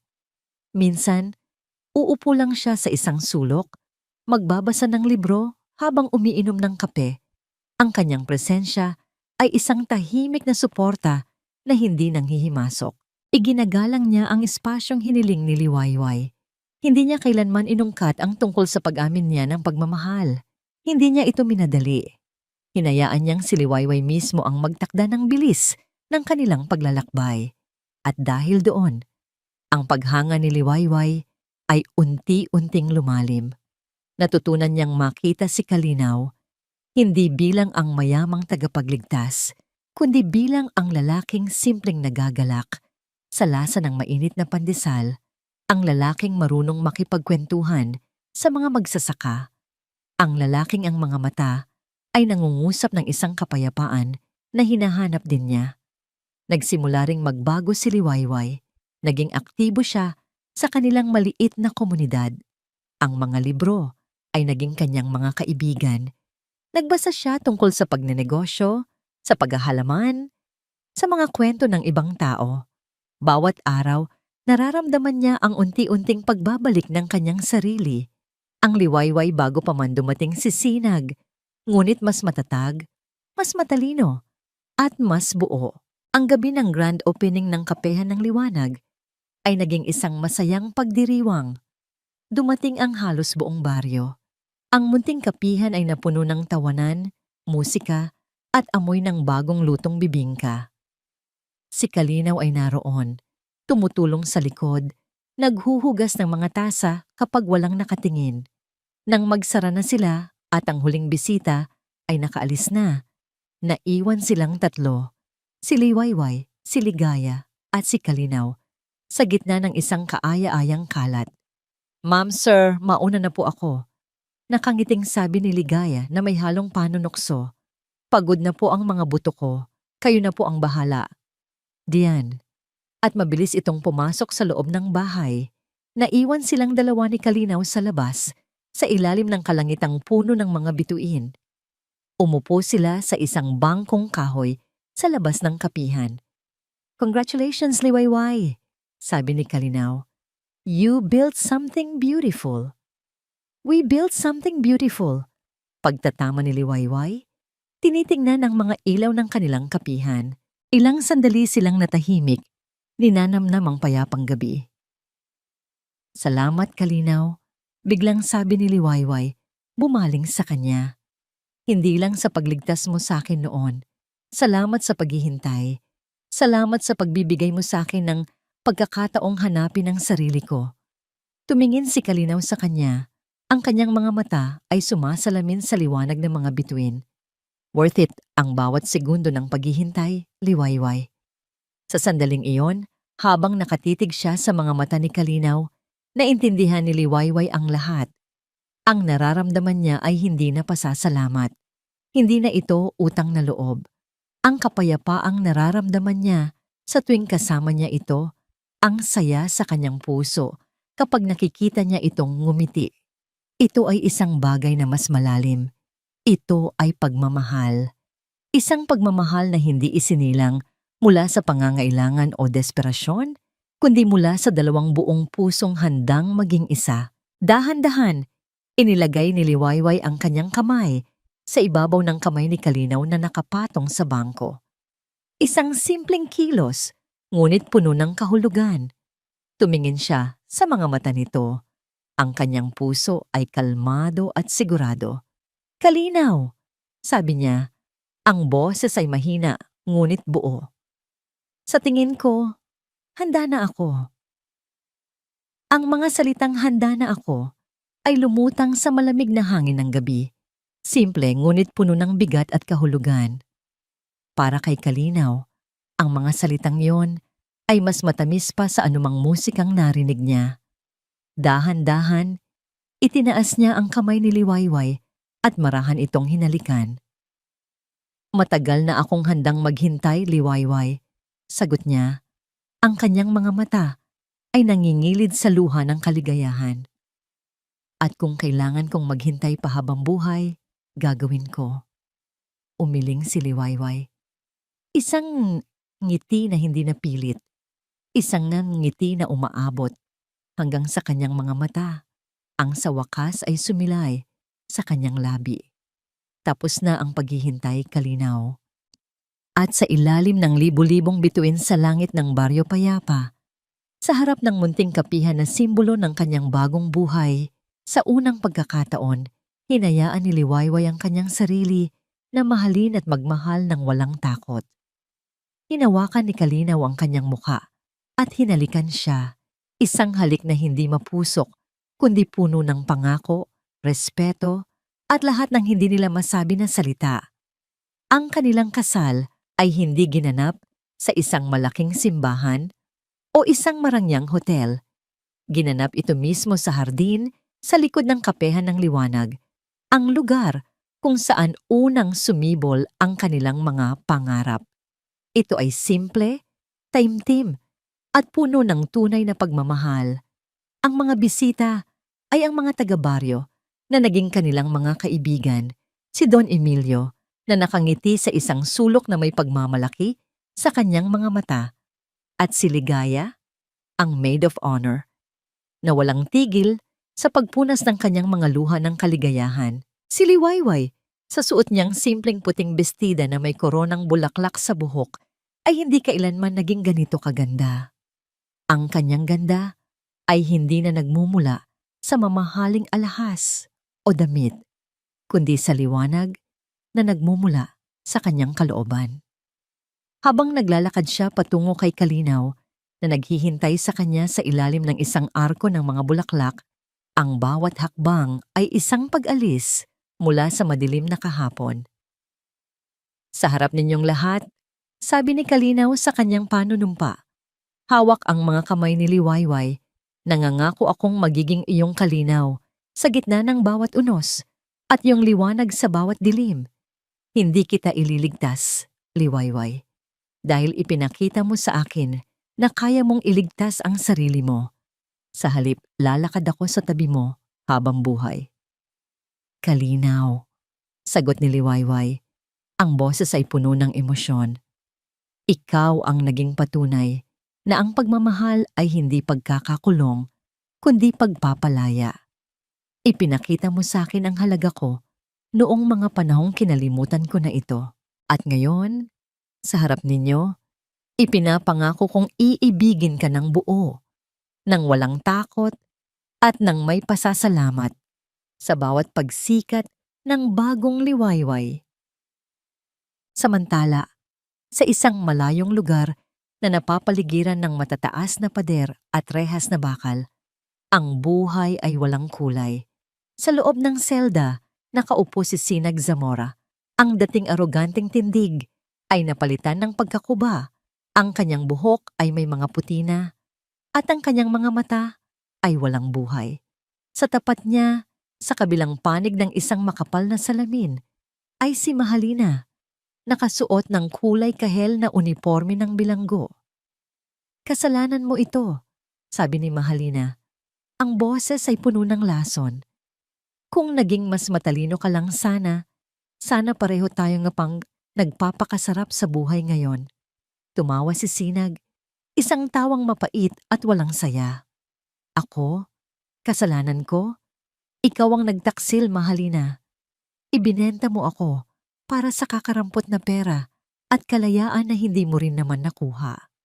Dahil yan sa walang kwenta mong asawa, sigaw ni Mahalina. Ang babaeng iyon, dapat ay hinayaan na lang natin siyang mabulok. Ang kanilang pag-uusap ay isang walang katapusang pagtuturuan, isang paulit-ulit na sayaw ng paninisi. Nakakulong sila hindi lamang sa pisikal na selda, kundi sa bilangguan ng kanilang sariling kasakiman at galit. Habang buhay, na pinagdurusahan ang mga kasalanang hindi nila kailanman pinagsisihan. Makalipas ang ilang taon, ang Kapehan ng Liwanag ay naging puso ng Baryo Payapa. Sa isang mesang malapit sa hardin, nakaupo si Liwayway. Pinapanood ang isang 4 na taong gulang na batang lalaki na may mga matang tulad ng kay Kalinaw, habang masaya itong naglalaro at hinahabol ang mga paru-paro. "Anak, dahan-dahan lang," natatawa niyang sabi. Lumapit si Kalinaw mula sa likod. May dalang 2 tasa ng mainit na kape. Inabot niya ang isa kay Liwayway at niyakap ito mula sa likuran. Ang baba niya ay nakapatong sa balikat nito. "Ang ganda ng umaga," bulong ni Kalinaw habang sabay nilang pinapanood ang kanilang anak na si Luwalhati, ang pangalang nangangahulugang kaluwalhatian at kapayapaan. "Lagi namang maganda ang umaga, basta't kasama kita," sagot ni Liwayway, isinandal ang ulo sa dibdib ng kanyang asawa. Hinawakan ni Kalinaw ang kanyang kamay. Ang kanilang mga daliri ay nagsalikop na parang mga ugat ng puno, matatag at hindi mapaghihiwalay. Sa harap nila, ang kanilang anak ay tumawa ng malakas, isang tunog na mas matamis pa sa anumang musika. Tumingin si Liwayway kay Kalinaw. Ang kanyang mga mata ay puno ng pagmamahal at pasasalamat. Ang babaeng minsay ibinenta, tinapakan, at dinurog ay wala na. Ang natira ay isang asawa, isang ina, isang negosyante, isang babaeng buo. Hindi niya lang natagpuan ng pag-ibig. Sa tulong nito, natagpuan niya ang kanyang sarili. Sabay silang tumingin sa pagsikat ng araw sa silangan. Ang mga sinag nito ay nagbibigay ng gintong kulay sa buong baryo. Ito ang kanilang pangakong walang hanggan, isang buhay na puno ng simpleng kaligayahan, pinagtibay ng mga pagsubok, at bawat araw ay isang bagong Liwayway. At dito po nagtatapos ang paglalakbay sa kwento ni na Liwayway at Kalinaw. Mula po sa kaibuturan ng aking puso, isang taos-pusong pasasalamat sa inyong lahat, aming mga minamahal na tagapakinig.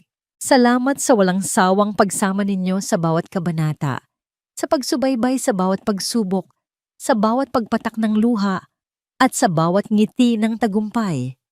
Habang isinusulat ang bawat kabanata, hindi maikakailang maging ako ay nadala sa agos ng buhay ni Liwayway. Ang kanyang sakit ay naging sakit ko rin, at ang kanyang pagbangon ay naging isang inspirasyong nais kong ibahagi sa inyong lahat. Ito ay isang paalala na ang bawat isa sa atin ay mayroong hindi matatawarang halaga at angking lakas.